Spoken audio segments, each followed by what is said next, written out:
Assalamualaikum warahmatullahi wabarakatuh. Pada kesempatan kali ini kita akan bersama-sama belajar dari kisah diturunkan Nabi Adam alaihissalam dan Hawa ke bumi. Sebelum manusia diciptakan, Allah Subhanahu wa Ta'ala telah menciptakan langit, bumi, dan seisinya. Allah juga sudah menciptakan makhluk yang bernama malaikat yang diciptakan dari cahaya. Kemudian bangsa jin yang diciptakan dari api. Sebelum kita lanjut pada kisahnya, mari dukung channel ini dengan klik like, subscribe, dan aktifkan lonceng notifikasinya, share supaya kita bisa bersama-sama menebar kebaikan dengan kisah-kisah teladan. Setelah menciptakan bumi, langit, dan makhluk lainnya, Allah Subhanahu wa Ta'ala berkehendak untuk menciptakan makhluk lain yang nantinya akan menghuni, mengisi, serta memelihara bumi. Saat itu Allah memberi kabar kepada para malaikat akan kehendaknya untuk menciptakan manusia dengan berfirman, "Sesungguhnya aku hendak menjadikan seorang khalifah di muka bumi." Dikarenakan merasa khawatir makhluk tersebut nantinya akan membangkang terhadap ketentuannya dan melakukan kerusakan di muka bumi, berkatalah para malaikat kepada Allah sebagaimana terdapat dalam Al-Quran surah Al-Baqarah ayat 30, "Ya Rabb, apakah engkau hendak menciptakan ciptaanmu ini orang yang akan membuat kerusakan dan menumpahkan darah? Padahal kami senantiasa bertasbih dengan memuji engkau dan mensucikan engkau." Allah berfirman, "Sesungguhnya aku mengetahui apa yang tidak kamu ketahui." Kemudian Allah Subhanahu wa Ta'ala menciptakan manusia yang hendak dijadikan khalifah dengan tangannya sendiri dari segumpal tanah yang berwarna-warni yang dibentuk sedemikian rupa dengan bentuk yang sebaik-baiknya bentuk yang tidak sama dengan bentuk makhluk lainnya. Setelah disempurnakan bentuknya, maka ditiupkanlah ruh ke dalamnya sehingga ia dapat bergerak dan menjadi manusia yang sempurna. Manusia pertama ini dinamai Adam. Setelah itu Allah mengaruniai Adam dengan akal sehingga kemampuan berfikirnya sangat kuat. Allah mengajarkan kepada Nabi Adam alaihissalam berbagai ilmu pengetahuan. Nabi Adam diajarkan nama-nama segala sesuatu yang ada. Kemudian Allah memperkenalkan Adam kepada penghuni surga. Dikarenakan para malaikat sempat menanyakan kenapa Allah menciptakan manusia, maka Allah berkata kepada malaikat, "Hai para malaikat, sebutkanlah benda-benda ini." Para malaikat tidak bisa menyebutkan benda-benda yang dikehendaki Allah. Lalu Allah menyuruh Adam menyebutkan benda-benda itu. Dikarenakan Adam sudah diberi pengetahuan dan diajarkan nama-nama semua benda, maka Adam bisa menyebut persatu. Kemudian Allah Subhanahu wa Ta'ala memerintahkan semua makhluk penghuni surga bersujud menyaksikan keagungan Allah atas diri Adam itu. Semua makhluk tersungkur sujud kepada Adam alaihissalam untuk menghormatinya, tetapi iblis membangkang dan terlihat sombong. Lalu Allah menegur iblis, "Kenapa kamu tidak mau bersujud?" Iblis pun menjawab, "Aku lebih baik dari dia.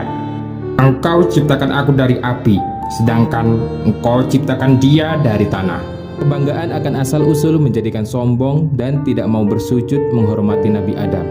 Disebabkan oleh kesombongannya itulah, maka Allah Subhanahu wa Ta'ala menghukum iblis dengan mengusirnya dari surga dan mengeluarkannya dari barisan para malaikat, disertai kutukan dan laknat yang akan melekat pada mereka hingga hari kiamat. Iblis dengan sombong menerima hukuman itu dan ia berkata, "Ya Rabb, aku memohon untuk diberi kehidupannya kekal hingga hari kiamat." Allah mengabulkan permohonannya itu. Tanpa mengucapkan terima kasih dan bersyukur atas pemberian jaminan itu, iblis justru mengancam akan menyesatkan Adam sehingga ia terusir dari surga.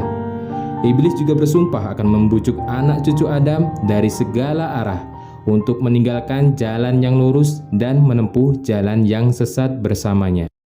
Nabi Adam diberi tempat oleh Allah di surga dan baginya diciptakan manusia lain yang bernama Hawa untuk mendampingi, menjadi teman hidup, menghilangkan rasa kesepian, dan melengkapi fitrahnya untuk menghasilkan keturunan. Hawa diciptakan oleh Allah dari salah satu tulang rusuk sebelah kiri Nabi Adam sewaktu beliau masih tidur, sehingga saat beliau terjaga, Hawa sudah berada di sampingnya. Dengan diciptakan Hawa, Nabi Adam merasa gembira dan bersyukur kepada Allah. Allah Subhanahu wa Ta'ala menakdirkan Hawa menjadi istri Adam. Sepanjang hari mereka bergembira di taman surga. Keduanya dapat menikmati surga. Mereka boleh memakan apa saja yang tersedia di surga. Hanya satu yang dilarang oleh Allah. Allah melarang mereka mendekati sebuah pohon dan memakan buahnya. Itulah pohon kuldi. Adam dan Hawa pun patuh untuk tidak mendekati pohon tersebut. Iblis yang mendengar larangan itu pun menyusun rencana agar Adam dan Hawa melanggar larangan Allah tersebut. Allah yang Maha Tahu pun memperingatkan Adam, "Hei Adam, setan dan iblis adalah musuhmu dan musuh istrimu. Jangan sampai ia mencelakakan kalian." Iblis pun mencari kesempatan untuk menyesatkan Adam dan Hawa dengan berbagai cara. Iblis berkali-kali membujuk mereka dengan bersumpah bahwa ia hanya menginginkan kebaikan dengan kebahagiaan Adam dan Hawa. Iblis berkata, Hai Adam, makanlah buah kuldi itu. Pohon kuldi adalah pohon kekekalan. Jika engkau memakan buahnya, maka engkau akan kekal hidup di surga seperti para malaikat. Begitu gigihnya iblis membujuk rayuan-rayuannya dan sumpah-sumpahnya. Akhirnya mendengar iblis bersumpah mengatasnamakan Allah, Adam dan Hawa tergoda dan yakin atas perkataan iblis untuk memakan buah terlarang itu. Begitu mereka memakan buah tersebut, hilanglah baju indah yang mereka kenakan. Mereka menutupi tubuh mereka dengan daun-daun surga. Mereka sangat malu dan seketika itu takut kepada Allah. Kemudian mereka berdoa, "Ya Allah, kami telah menganiaya diri kami sendiri, dan jika Engkau tidak mengampuni kami dan merahmati kami, pastilah kami menjadi orang-orang yang rugi."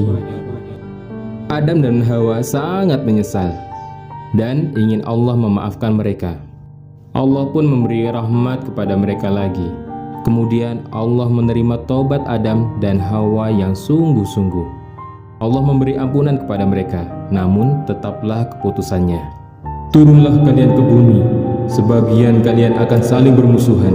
Di bumilah tempat tinggal kalian. Maka turunlah Adam dan Hawa ke bumi, meninggalkan segala kesenangan dan keindahan surga. Mulai saat itu mereka mulai mengupayakan makanan, pakaian, tempat tinggal dengan tangan mereka sendiri. Ketika Adam dan Hawa diturunkan ke bumi, mereka ditempatkan terpisah. Setelah bertahun-tahun mencari, akhirnya mereka dipertemukan di Padang Arafah, di Jabal Rahmah. Mereka berdua bekerja keras dengan tenaga dan pikiran untuk membangun kehidupan di bumi dan terus beribadah kepada Allah. Memang di bumilah penugasan Adam sebagai khalifah. Adam dan Hawa dikarunia berpasang-pasang anak kembar, masing-masing pria dan wanita. Sejak saat itu manusia terus berkembang di bumi dengan mengemban tugas sebagai khalifah. Kisah dari Nabi Adam menjadi pelajaran bagi kita bahwa iblis adalah musuh yang nyata bagi kita umat manusia. Mereka akan terus menggoda dan menyesatkan manusia hingga terjerumus ke dalam api neraka.